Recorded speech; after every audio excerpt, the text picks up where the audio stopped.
Yo, what's going on, boys? How you guys doing today? Welcome back to another Steam 2 video. In today's video, we're going to be taking a look at the final Solstice weapon. Yes, it did take me a while to get here, but today we're taking a look at the something new hand cannon. And just like its name, it does come with something new, some new perks. And it should be better than it was last time. Last time it was pretty meh, but this time it's definitely much better with some really good perks. So this is going to be a pretty good 120 hand cannon for the Crucible. So in today's video, we're going to be talking about what are the best perks that you can get on this weapon, what makes them special, what is the god that you should be going for if you're looking for a god on this weapon, and lastly we'll just have a talk about what I like or dislike about the weapon. But before we get into any of that, let's actually talk about how to get this weapon. And you pretty much get this one the way you get any of the other ones, by playing the bonfire activity. So at the end you have a chance to get a couple of hand cannons. And if you do some of those bounties, you can also get double perks on these weapons, meaning that you get your god rolls even easier. Now this weapon is an aggressive frame hand cannon, meaning it's a 120, and it comes with two different origin traits. The first one is Dream Work. Whenever you get an assist or assisted final blow, it will partially reload the magazine. And you also have Nadir Focus. Sustained fire with this weapon will increase your accuracy and your range. So both of them are pretty okay. I think I will go Nadir Focus on this one though, for the extra accuracy and range.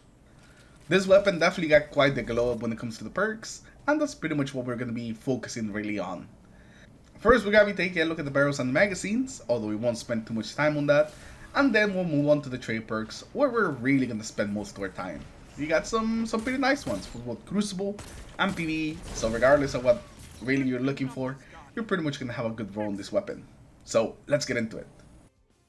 So let's begin with the barrel, and I would say for the barrel you either want to go Corkscrew Rifling or Small Bore. They're both going to increase your range by a little bit, but also give you a couple extra stats. Small Bore is going to give you stability, and Corkscrew Rifling is going to give you stability plus a bit of handling, which is really nice in the 120s, since that's one of the stats that they do lack.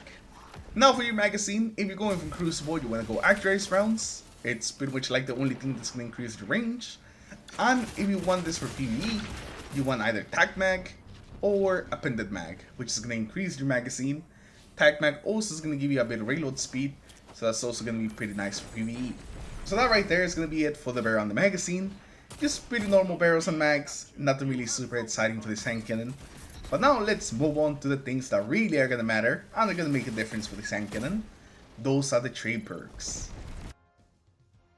So for the very first trade perk, these are the options that we're going to have. We have Rapid Hit, Feeding Frenzy, Demolitionist, Subsistence, To the Pain, Element Capacitor, and lastly we have Snapshot. And I think that we're going to start with the PP ones. So let's start with the one that you probably are not expecting, but To the Pain.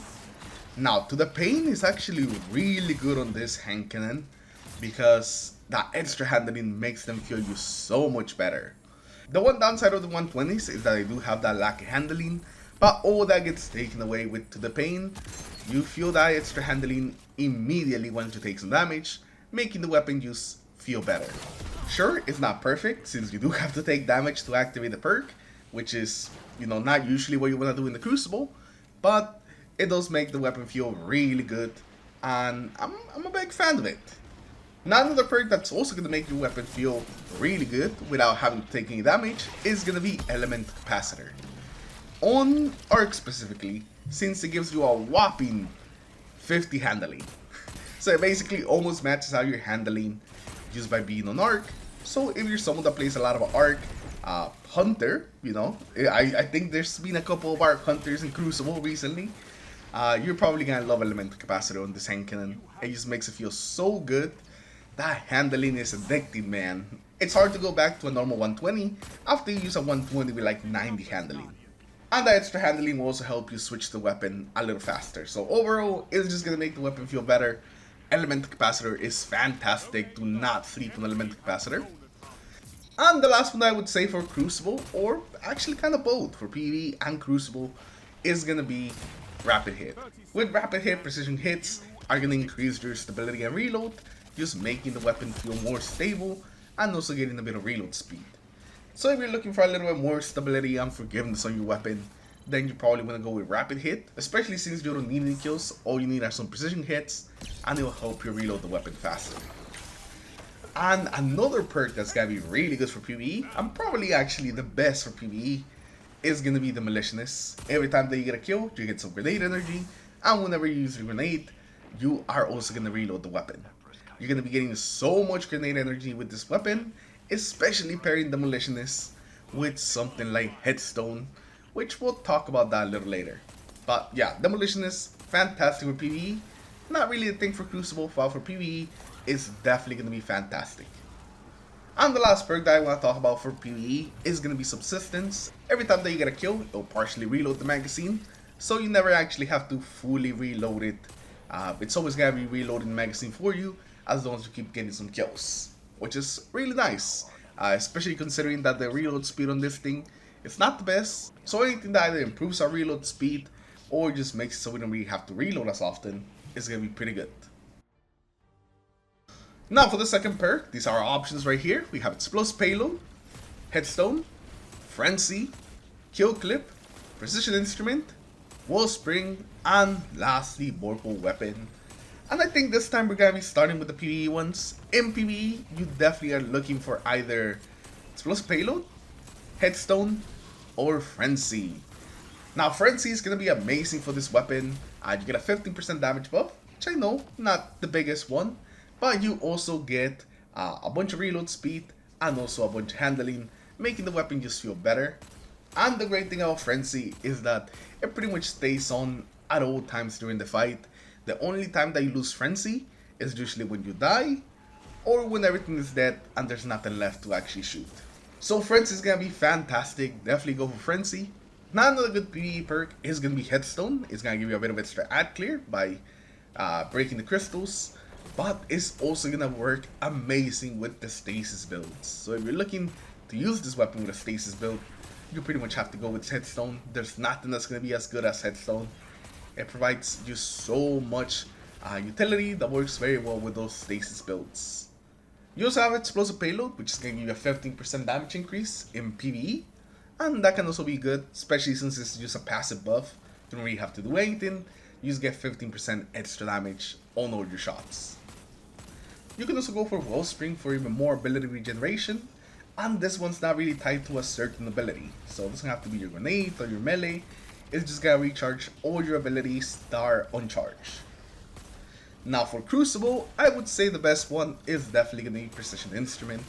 Precision Instrument just increases the forgiveness of the 120s, and if you run into anybody with some overshields, then it's like they don't even have overshields thanks to Precision Instrument.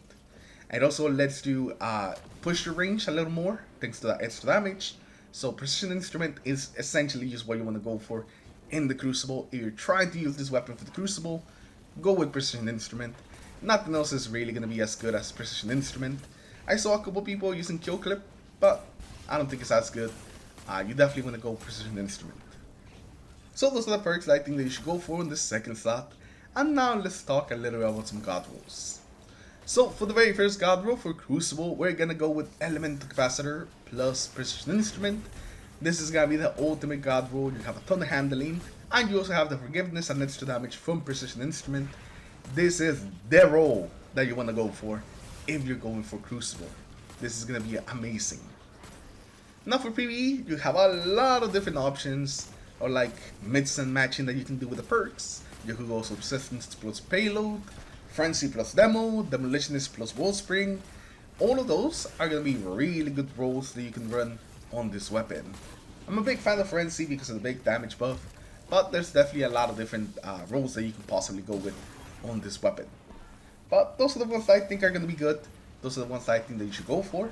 But let me know in the comments below what are the rolls that you guys are going to be going for on this weapon. And considering that it's been like a week already, which ones do you already have and you have been using. And now let's actually talk a little bit about the weapon. I think this weapon is a very decent 120, especially with Precision Instrument. It does make it feel really good. Now would I call it the best 120? No, definitely not. You know, Igneous still exists, but it's pretty good. And since it's in the slot of not competing with Igneous at all, it definitely is going to make this thing shine a little brighter, since the competition is not as stiff. I actually really enjoy my time playing with this weapon in PvP, even though I hadn't used like a 120 in a while. It does feel very nice. And I really like that better doubles like model that, you know, Bungie has used like probably 15, 16 times right now. But it's just such a good model, it's so clean, and I just really like it. They also brought back the better doubles, like the actual better doubles this season. So that's also another weapon that I'm gonna have to look at. But I'm very happy with this hand cannon. It definitely got better, especially compared to the version we had last year. So I definitely recommend that you would go. So I definitely recommend that you go for a good one of these, especially if you're a big fan of 120 hand cannons. You're definitely gonna like this one. Now for PVE, I don't really like the 120s in PVE. I think it's the slower rate of fire, but I'm just not a really big fan of them. The 140s just feel so much better over the 120s for PVE. It's hard to really love a 120 in PVE. I could definitely do it, but you know, they're just not my go-to. So I just thought that this was an okay hand cannon. It didn't really blow me away in PVE or anything like that. I thought it was just okay. The video. But let me know what you guys think of the hand cannon in the comments below. Do you like it? Do you dislike it? Have you been using it in PvP, in PvE? Let me know that in the comments below. When this video goes live, I'll still be at GCX, so if I can't respond to comments right away, that is why. But thank you for stopping by. Thank you all for checking out the video. And I'll see you guys in the next one. Take care everyone. Have a good rest of your day. Peace.